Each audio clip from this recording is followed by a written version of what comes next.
today's video. Kami lang dalawa ni Sonal Masi. So, ayan Sonal Masi, Kali, Gare, Mamindya, Danpor, Mamindya, Varodra, Dawakano, Lea Prabeche, Gali. So, kami lang dalawa ngayon ni Sonal Masi dito sa bahay. And nag-coffee na kami. I mean, nag-chai na kami. And ako ngayon is, naglilinis na ako ng mga cabinets. And si Sonal Masi is nagsastart na rin magwalis and maglampas. So ngayon, umalis na nga si Mommy, si Papa, and si Milan. So, yung dalawa is Varodrangia. And then po, si Milan pumunta ng hospital. So, tayo lang mag-isa dito sa bahay kasi mamaya din naalis na si Sonal Masi. So, wala naman masyadong ganap ngayon. Ano lang, magtatrabaho lang siguro ako. And hindi na rin siguro ako magluluto ng pagkain since ako lang naman mag-isang kakain dito. So, ayun. Hindi ko alam kung anong gagawin ko ngayong araw, pero I'll update you for the rest of our day. So, ayan guys, halos tapos na rin maglinis si Sonal Masi. And inaantay ko nga lang siyang umalis para maihatid ko na siya sa labas. And then afterwards, maliligo na tayo and then magtatrabaho na tayo. Sonal Masi, awe ho, patigyo. Paalis na siya. So, ganyan na lang yung ginagawa niya. Nililinis niya talaga yung dito kasi siya usually na naghugas ng mga plato, naglalaban ng mga panglabas na damit. So, ayan. Tapos, aalis na daw siya niyan. So, ayan. Ave, kay Jawano, Sonal Masi. May klaikla. Hukaro. Hukaro, Jawano. Jawano ne, tahu side ya, kameri jo ek. Kwan may klaikla reso ne gare. Tahu karban. Sabi ko sa kanya, magstay siya dito sa bahay kasi ako lang mag-isa. So, ayan, paalis na si Sonal Masi. Chalo. Ya. Ako ba pore avis? Avis na may charwage? Chawa di papa na. Haro. Chalo. Haro. Ayan, paalis na siya. Tilay liduke ho. Dawa ka ano? Kawa na yo eh. Kawa. Bumili siya ng oil pang luto niya. So, ayan. Let's go guys. Sasara na natin and maliligo na tayo. So kakatapos ko lang maligo guys. So ngayon is lilinisin na natin and maglalaba tayo ng mga damit natin. So buksan na natin yung washing machine.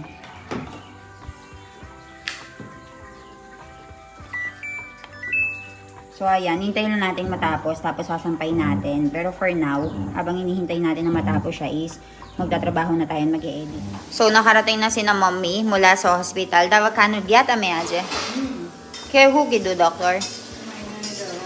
So binigyan daw siya ng isang buwan na medicine ulit. So bumili nga sila ng Singho siya ng Singgo. So ngayon is nagpapakulo si Mommy dito ng mga peanuts. And dito naman is ginaganyan niya. Ayan, with water. Pani chandor ne? Hukeway bafano. Ano ya? Sekwano. Sekwano. Bafano and sekwano is boiling. This is boiling and ito naman is niluluto sa kalan. So ganyan. Tame sujo wash Mommy. Sugamash. Bafano ke sekwano. Beuhari. So ayan. And Sonal Masi pacha, tame.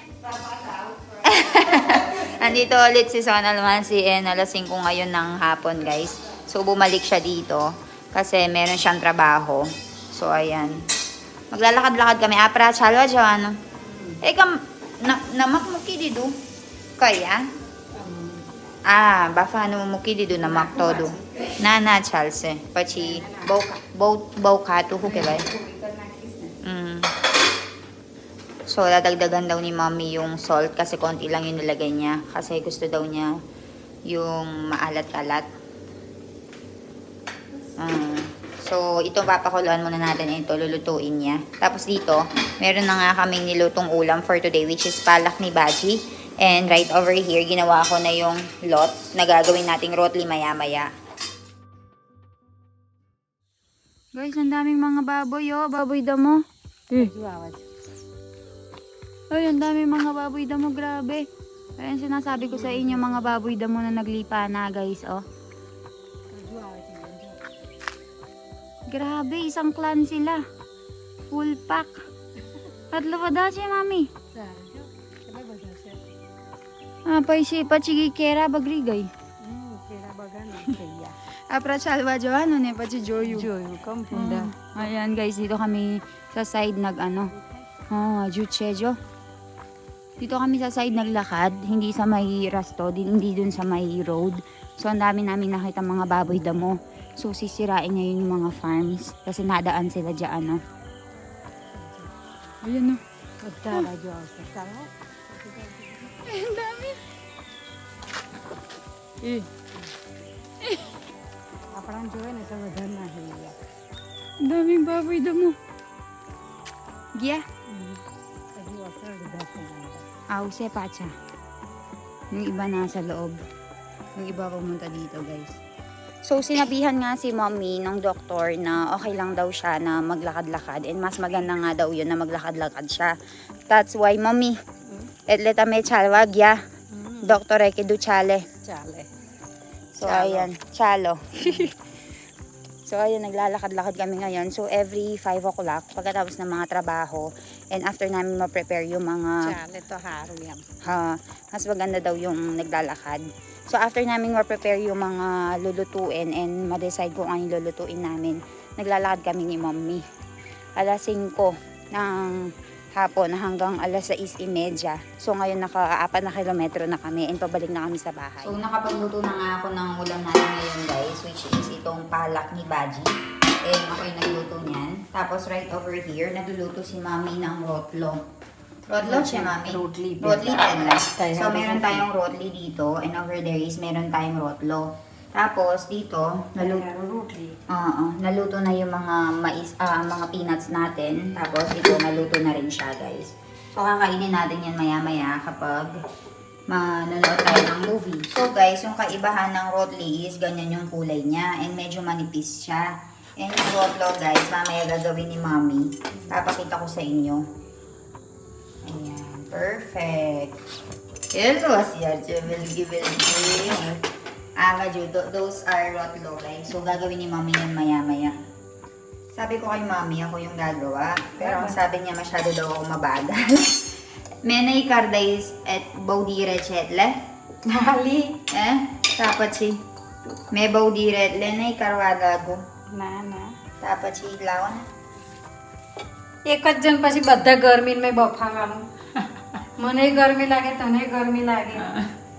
એવું છે એક તો ગરમી થાય. કેટલું બાલી છે મારું મમ્મી એકદમ બાલી છે તું ગરમી niluto ko na Kung mayroon daw maiinitan, isa na lang. Ito na kasi yung ano guys, yung Marunong. ulam. So, siya na lang daw yung sa rotli. Tapos siya yung gagawa ng rotlo. રોટલી કરવા તો મારે પહેરવાનું જ છે ને રોટલા કરવા તો પછી રોટલી ના કરી નાખું જોઈએ. Siya din daw kasi yung gagawa ng rotlo. So, gagawin niya na din daw yung rotli para isahang gawa na lang. Abe, may diwa ka ro. Sa Advagigya. So, ayan, magdidiwa na lang ako guys. 7 o'clock na ako magdiwa guys. So, ngayon dito naman is si mami ginagawa na niya yung rotlo. Rotlo karash, mami. So, papakita ko sa inyo kung paano gawin ni mami yung rotlo. So, iba yung gagamitin natin. Ito yung gagamitin natin guys. Hindi na yun. Kasi rotlo ito pang rotli.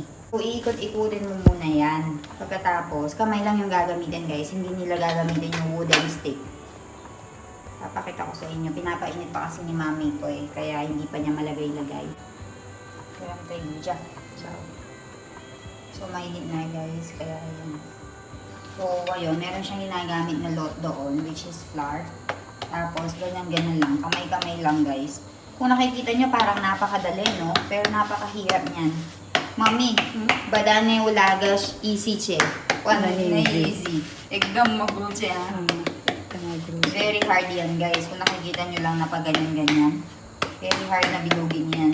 Mami, kailan waras siya tamaro experience? બહુ મરી Ha? સૈતા બાતા તો સૈતા બા કરતા હતા. siya. So, nung si mami pala, si Saita સૈતા બા Bayo મરી din. ગયા પછી શીખી. Ew. સૈતા બાતા નતા આવડતા. Ew.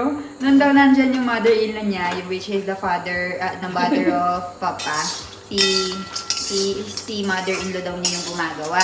Pero nung namatay na daw yung mother-in-law niya, siya na yung kailangang matuto. Ele siki dia. Ele kilo waras dia. Showaras dia gali. Showaras siki dia gali. ના તરત આવડી ગયા હતા. Pero sabi ઓછું. Pantas, tame na iba naman rotlo. Pela saita baba namin. પેલા સાઈડ. ખાવાનું કોણ બનાવે? ખાવા મેં બનાવું. પણ રોટલો સાita baba namin. હમ. So, hindi niya daw expertise ito. Pero kung expert tayo kayo maniwala ganyan હમ. kami. હવે આવડી ગયું. Sige. So, dapat lumolobo siyang ganyan, guys. Oh. Full tayo siya yatle barabar siya, mami. ફૂલો નાખી Oo. Hi guys, so nasa kwarto na nga tayo ngayon and tapos na tayong kumain. So kanina nga, napaka-boring ng araw dahil nga ako lang mag-isa dito sa bahay kaninang umaga. And then, around 2 o'clock or 3 o'clock siguro, nakarating na sina mommy. So, nagpa-check up lang sila sa hospital. So, di ba ang sabi ko sa inyo dati is, hintayin lang yung 1 month na matapos yung gamot niya. Tapos magpapa-check up ulit. So, ngayon nga yung araw na nagpa-check up nga siya ulit sa doktor. So, chinek nga siya ng doktor and ang sabi ng doktor is bibigyan daw siya ng another 1 month para uminom ng gamot and titingnan daw kung magiging effective yung mga bagong gamot na binigay niya. Kasi, ang sabi ng doktor, medyo naging effective nga daw yung mga unang gamot na binigay niya and hindi na masyadong sumasakit yung paa ni mommy. So, tatry niya daw yung mas mataas na dose ng gamot. Pagkatapos, after 1 month, if totally na naalis na, good. Pero kapag hindi daw naalis, and kahit mataas na yung binigay niyang dose sa kanya, is magpapa-inject na daw siya. So, titignan natin kung ano yung mangyayari from this day. And, binilinan nga din siya ng doktor na kung maglalakad-lakad siya, yung moderate level lang. Pero okay nga daw kung maglalakad-lakad para kahit papaano is nakakapag-exercise siya. So, ayun, kaya naman after namin mag-decide kung ano yung kakainin and pagkatapos namin i-prepare yung mga ingredients, around 5 or 5:30, lalarga na kami ni mommy and maglalakad-lakad na sa iba't ibang mga site. So, ayun, kanina 5:30 yata kami nakaalis ng bahay, tapos around 6:30 na kami nakauwi. So, after naming umuwi, after naming makapag-freshen up ng kaunti, ayun, nagluluto na nga kami nun. And kung nakita nyo kanina, rotlo and redli, and niluto namin. And nagluto lang ako ng ulam na palak ni Baji ang tawag. And kanina pala guys, napakadami namin nakitang mga baboy. Kaya nga nung clip na nakita nyo sa umpisa, dami naming nakitang baboy dun sa pinuntahan naming farm. So ayun, merong mga nagtatanong sa mga comment section, mangilan-ngilan akong nabasa, na nagtatanong sila kung bakit daw ang daming baboy na pakalat-kalat dito sa India. Hindi daw ba sila kinakain ng mga tao? So, magsasalita lang ako base sa mga na-experience ko dito sa lugar namin and sa mga na-observe ko. So, dito kasi sa lugar namin guys, kung nakikita nyo naman and napapansin nyo is mga pure vegetarian yung mga tao. Meron namang hindi mga vegetarian, pero hindi sila nakain ng meat, hindi sila nakain ng ng karne ng baboy at saka baka. I think yung baka, totally ban siya dito sa area namin.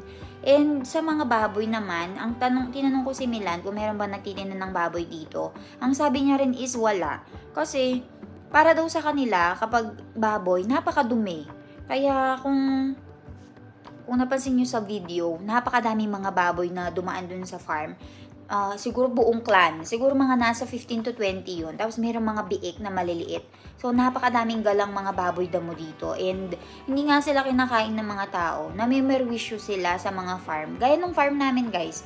Kung lagi kayo nakasubaybay sa mga videos namin, siguro dun sa farm video namin na may nagplant kami ng bananas. Diba na-destroy yung isang part?